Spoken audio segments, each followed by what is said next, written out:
दोस्तों, कैसे हैं आप सभी। आशा है कि आप लोग बहुत अच्छे होंगे। और आज फिर मैं आपके बीच उपस्थित हुआ हूं एक नई टॉपिक लेके, यूज ऑफ दिस। और आज हम इस यूज ऑफ दिस के बारे में सीखेंगे, कैसे हम इसका प्रयोग करते हैं। तो चलिए आइए सीखते हैं इसके बारे में। Use of this. Use of this, use of this का अर्थ है या। और this when we talk about near object, जब कोई भी वस्तु हमारे पास में हो, ये ध्यान में रखिएगा कि जब कोई भी वस्तु हमारे पास में होता है तो ऐसी स्थिति में हम दिस का प्रयोग करते हैं। जैसे सपोज दैट, एक एग्जांपल के लिए, ये हमारा आप देख रहे हैं रिस्ट वॉच मेरे पास में है, तो ऐसी स्थिति में हम बोलेंगे दिस इज माई वॉच। क्या बोलेंगे? This is my watch. तो दिस का प्रयोग when we talk about near object, near object का मतलब क्या होता है? नियर ऑब्जेक्ट का मतलब होता है कि कोई भी वस्तु हमारे पास में हो। और एक चीज ध्यान में रखिएगा कि दिस के जस्ट बाद अगर वर्ब का प्रयोग किया गया है तो ये दिस प्रोनाउन का कार्य करेगा। Hello, listen to me. जब दिस के बाद तुरंत वर्ब का प्रयोग किया जाएगा तो दिस प्रोनाउन का काम करेगा। और दिस के जस्ट बाद नाउन आएगा तो दिस एडजेक्टिव का काम करेगा। हेलो, मैंने क्या कहा? एडजेक्टिव। हमने एडजेक्टिव नहीं बोला, एडजेक्टिव बोला, क्योंकि एडजेक्टिव होता है डी साइलेंट होता है, तो ध्यान दीजिएगा। और यहां ध्यान रखिएगा, आपके लिए एक विशेष नोट, दिस के साथ आने वाला वर्ब सिंगुलर होता है। एस मीन्स सिंगुलर और वी मीन्स वर्ब। अगर आपने गलती से भी यहाँ प्लूरल वर्ब यूज किया, दिस के साथ प्लूरल वर्ब लगाया, तो दिस इज अ ब्लंडर। और एक चीज और ध्यान में रखिएगा कि दिस के साथ आने वाला ऑब्जेक्ट भी हमेशा कैसा होता है? सिंगुलर ऑब्जेक्ट होता है। सिंगुलर ऑब्जेक्ट क्या होता है? सिंगुलर ऑब्जेक्ट उसे कहते हैं जहां केवल एक व्यक्ति हो, एक वस्तु हो। अर्थात जब हम एक की बात करते हैं तो दिस उसे हम सिंगुलर बोलते हैं। तो यहां भी अगर आपने प्लूरल ऑब्जेक्ट यूज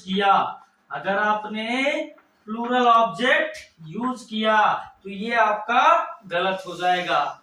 चलिए एक एग्जांपल के माध्यम से समझते हैं। कब दिस प्रोनाउन है और कब दिस एडजेक्टिव है।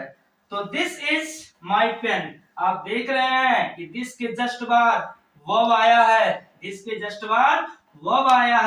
क्या है? वर्ब है। तो दिस यहाँ पे प्रोनाउन है। क्या है जी? प्रोनाउन है। और एक चीज मैंने जो आपसे कहा कि दिस के बाद आने वाला वर्ब कैसा होगा? सुनाई नहीं पड़ा? दिस के साथ आने वाला वर्ब सिंगुलर होगा। अगर आपने यहाँ गलती से भी आर लिख दिया, हेलो, तो क्या हो जाएगा? गलत। तो कुछ आगे बढ़ने से पहले मैं चाहूंगा कि आप सब स्क्रीनशॉट इसका जरूर लें। तो दोस्तों, आप लोगों ने इसका स्क्रीनशॉट ले लिया होगा जो मैंने इससे पहले पढ़ाया था। तो आइए इसके माध्यम से समझते हैं। This pen is mine. तो आप देख रहे हैं कि दिस के जस्ट बाद नाउन का प्रयोग किया गया है और दिस के बाद आने वाला नाउन। ध्यान में रखिएगा, ये जो नाउन है हमारा पेन, ये पेन कैसा है? सिंगुलर है। अगर हमने इसको गलती से भी यहाँ पेन्स किया तो क्या हो जाएगा? गलत हो जाएगा। इस बात को ध्यान में रखिएगा। दिस के बाद आने वाला नाउन कैसा होगा? सिंगुलर। अगर गलती से आपने पेन्स लिखा तो ये गलत है। और दूसरी चीज ध्यान दीजिएगा कि दिस के जस्ट बाद नाउन आ रहा है तो यहाँ पे दिस का क्या वर्क है? एज अ एडजेक्टिव काम कर रहा है। दूसरा एग्जांपल से समझते हैं। This book is yours. यहाँ ध्यान दीजिएगा कि दिस के बाद फिर नाउन आया तो इसलिए दिस का यहाँ पे वर्क कैसा हो रहा है? As a adjective. और यहाँ दिस क्या है? एडजेक्टिव है। और दिस के साथ आने वाला नाउन हमेशा, मैं आपको बार बार ये बता रहा हूँ, गांठ बांध लीजिए कि दिस के साथ आने वाला नाउन हमेशा कैसा होगा दोस्तों? दिस के साथ आने वाला नाउन हमेशा सिंगुलर होगा। कई बार क्वेश्चन पूछे जा चुके हैं यहाँ से, इसलिए मैं आपको ये चीज बार बार रिमाइंड करा रहा हूँ। तो दिस के साथ आने वाला नाउन कैसा होगा? सिंगुलर होगा। गलती से भी आपने अगर यहाँ क्या लिखा? बुक्स लिखा, तो क्या होगा? गलत। तो जागो बच्चों जागो और अपने नंबर को लेके भागो। आइए दूसरे एग्जांपल से समझते हैं। This is your books, this is your books. देखिए अभी मैंने आपको बताया कि दिस के साथ आने वाला वर्ब और ऑब्जेक्ट, वर्ब और ऑब्जेक्ट सदैव कैसे होते हैं? सिंगुलर होते हैं। और यहाँ क्या लिखा गया है? हेलो, ध्यान किधर है? सेंटेंस इधर है। यहाँ पे क्या लिखा गया है? बुक्स। तो ये क्या है? गलत। क्या है? गलत। क्या होना चाहिए? सुनाई नहीं पड़ा? क्या होना चाहिए? बुक। ठीक है, तो बुक सही है और बुक्स क्या था? गलत। तो इसका भी आप सभी स्क्रीनशॉट ले ले। दोस्तों आइए और अब हम कुछ दिस के और यूज देखते हैं कि कहाँ हम दिस का यूज करते हैं। तो हमने कुछ एक नोट लिख रखा है आपके लिए और इसे हम पढ़ते हैं। पढ़ने के बाद इनके एग्जाम्पल देखते हैं और इन एग्जाम्पल के माध्यम से इसे हम क्लियर करते हैं कि कैसे दिस का यूज करते हैं। तो चलिए हम पढ़ते हैं। This is used to tell the name of any person or thing that is present near।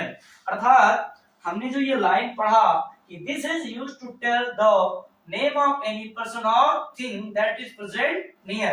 अर्थात मेरे कहने का मतलब है कि this का प्रयोग हम तब करते हैं कि जब हम किसी व्यक्ति या वस्तु के नाम को बताते हैं और वह वस्तु या व्यक्ति हमारे सामने हो, हमारे पास हो, तो ऐसी स्थिति में हम वहां दिस का प्रयोग करते हैं। तो चलिए हम एग्जाम्पल के माध्यम से समझते हैं। जैसे मैंने कहा दिस इज राकेश मिश्रा, हमने क्या कहा? This is Rakesh Mishra.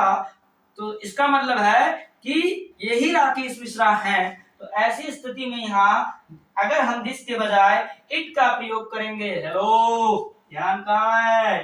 This के बजाय अगर इट का प्रयोग करते हैं तो क्या होगा? गलत। ध्यान रखिएगा, बार बार मैं एक चीज कह रहा हूं, गलत होगा। इट नहीं चलेगा, नहीं चलेगा। और आप थोड़ी सी लापरवाही दिस को हल्के में लेते हैं, इट को हम हल्के में लेते हैं। यहाँ बेटा हल्के में लेने से काम नहीं चलेगा, पढ़ना पड़ेगा और समझना पड़ेगा। ध्यान दीजिएगा। Second example, this is an Alcos pen. देखिए इस पेन के नाम को हम बता रहे हैं, क्या कह रहे हैं? This is an Alcos pen. तो ऐसी स्थिति में आप ध्यान रखिएगा कि यहाँ पे आप दिस का प्रयोग करेंगे, इट का नहीं, क्योंकि पेन का क्या कर रहे हैं? नाम बता रहे हैं। अगर नाम बता रहे हैं तो ऐसी स्थिति में यहाँ पे इट नहीं चलेगा। और ऐसे ही मैं आपको अगला वीडियो लेके आऊंगा इट का, अर्थात तब आप जानेंगे कि दिस और इट के बीच का क्या अंतर है। I mean how to use this and it. आप कैसे जानोगे कि दिस का प्रयोग कहाँ करते हैं और इट का प्रयोग कहाँ करते हैं। और ये वीडियो मेरा कैसा लगा इसका फीडबैक जरूर दीजिएगा कमेंट बॉक्स में। और मेरे चैनल को सब्सक्राइब करें। थम्स अप बोले तो लाइक करने का। और कम से कम अपने 5 फ्रेंड्स को मेरा वीडियो जरूर शेयर करिएगा। और मैं राकेश मिश्रा आप सभी इंग्लिश लर्नर्स को मेरे तरफ से मेनी थैंक्स।